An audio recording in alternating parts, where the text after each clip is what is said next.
의원이 물어봤습니다. 그럼 김문수 의원의 아버지는 그 일제시대에 살았는데 일본 사람이었습니까? 라고 물었는데 대답을 못했습니다. 대한민국의 노동부 장관이 일제시대의 대한민국의 국적은 일본이었다 이렇게 이야기를 하는데 옳습니까? 옳지 않습니까? 우리나라입니다. 우리나라입니다. 그렇습니다. 일제시대 때 대한민국의 국적은 우리나라입니다. 그런데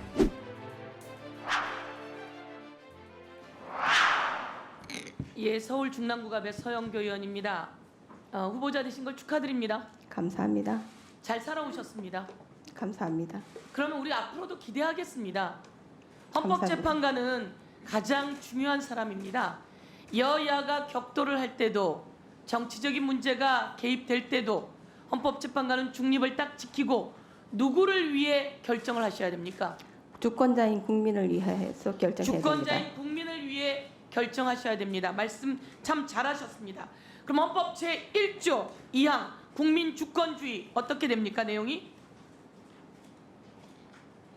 헌법 제1조 2항 국민 주권주의 대한민국의 주권은 국민에게 있고 모든 권력은 국민으로부터 나온다. 맞습니다.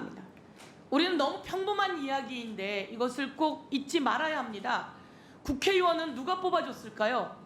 국민이 뽑아줬습니다.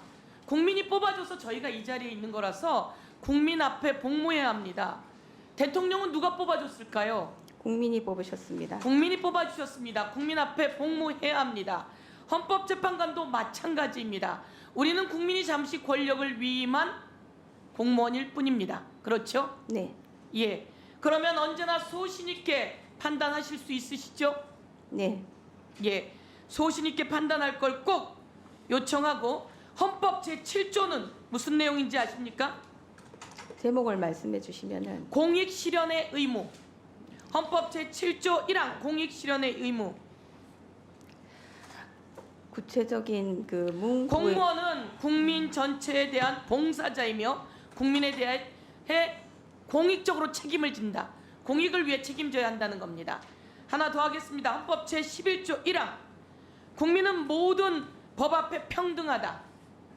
다 알고 계시는 내용이죠? 네. 꼭 지키십시오. 네. 그러면 제가 한번 물어보겠습니다. 박근혜 대통령은 대통령이었습니다. 대한민국에서 역사 이래 정말 한 번도 해보지 못한 대통령 탄핵이 있었습니다. 박근혜 대통령은 어떤 이유로 탄핵이 되었습니까? 헌법 질서를 위반했다는 사유인 것으로 알고 맞습니다. 헌법을 위반하고 법률을 위반해서 탄핵 대상이 되었습니다. 헌법을 위반하고 법률을 위반한 내용을 잠시 말을 해보면 공익 실현의 의무, 제가 좀 전에 얘기했던 헌법 제7조 1항입니다. 공익을 실현해야 하는데 공익이 아니라 최순실의 사익을 위해 일했다라고 해서 헌법 위반이 된 겁니다. 그리고 국가공무원법 위반입니다. 국가공무원이라 기밀이 있는데 그 기밀을 최서원에게 유출해서 최서원이 그것을 이용하게 했다는 겁니다. 그리고 헌법 제15조 모든 국민은 직업에 대한 자유가 있습니다. 그런데 최서원을 위해서 기업들에게 지원을 할 것을 요구했다는 겁니다. 그래서 이런 것들 위반이 되었고 박근혜 대통령은 헌법재판소에서 만장일치로 탄핵이 인용되었습니다.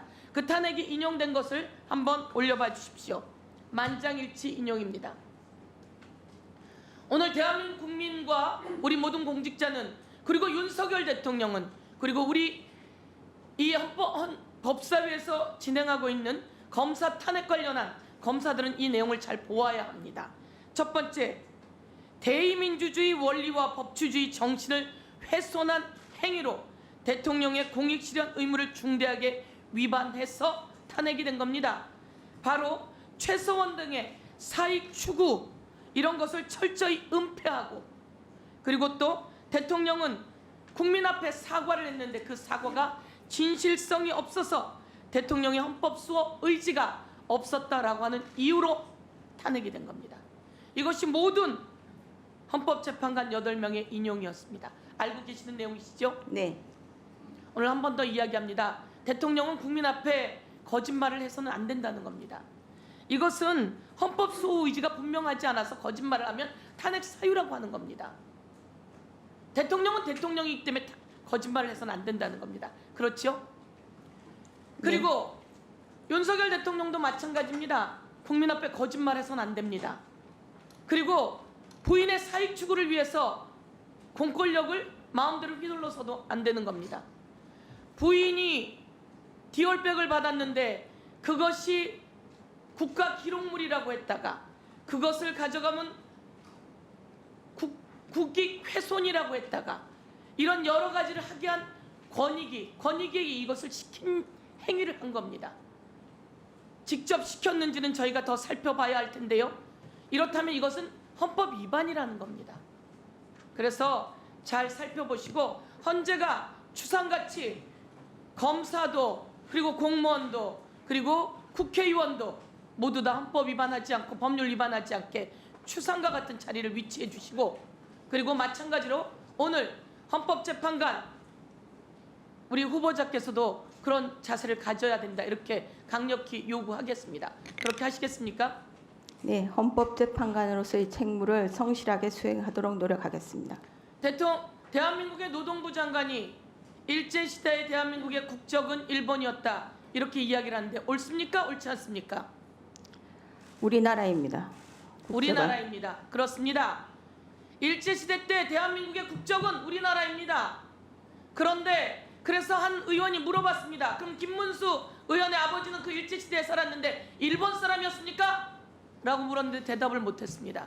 이런 자가 대한민국의 공익을 실현하는 자가 되어서는 안 된다 이렇게 이야기하고 대통령도 이런 자를 사퇴시켜야 된다 라고 이야기하겠습니다. 우리 후보자가 판결문 내렸던 N번방 사건 관련해서 알고 계시죠? 네, N번방 실검 챌린지에 가담했던 자가 1심에서 유죄가 났습니다. 그런데 항소심 판결자가 후보자였습니다. 판결자인 후보자는 무죄로 판결을 내서 최종 이 사람들이 무죄가 되었습니다. 어떻습니까? 지금 딥페이크라 그래서 대한민국이 난리가 났습니다. 가족도 당하고 학교의 친구들도 당하고 범죄를 저지른 사람은 75%가 10대고 범죄 피해자는 65%가 10대입니다. 그때 무죄 선고한 것에 대해서 그때는 이랬고 향후는 이래야 된다라고 판단이 있으시면 오늘 의견 말씀해 주십시오. 위원장님 답변을. 네, 짧게 말씀하십시오. 네. 방금 의원님께서 언급하신 사건은 방조의 개념에 있어서 정신적 유형적 방조를 인정할 만한 상당 인과관계가 있느냐가 쟁점이 되었던 것이고 재형법정주의와 무죄 추정의 원칙에 따라서 무죄로 판단한 것입니다. 딥페이크 부분에 대해서는 저도 사태의 심각성을 굉장히 인식하고 있으며 이에 대해서 적절한 조치가 취해져야 될 것으로 생각합니다. 네, 수고하셨습니다. 다음은 장동혁 의원님.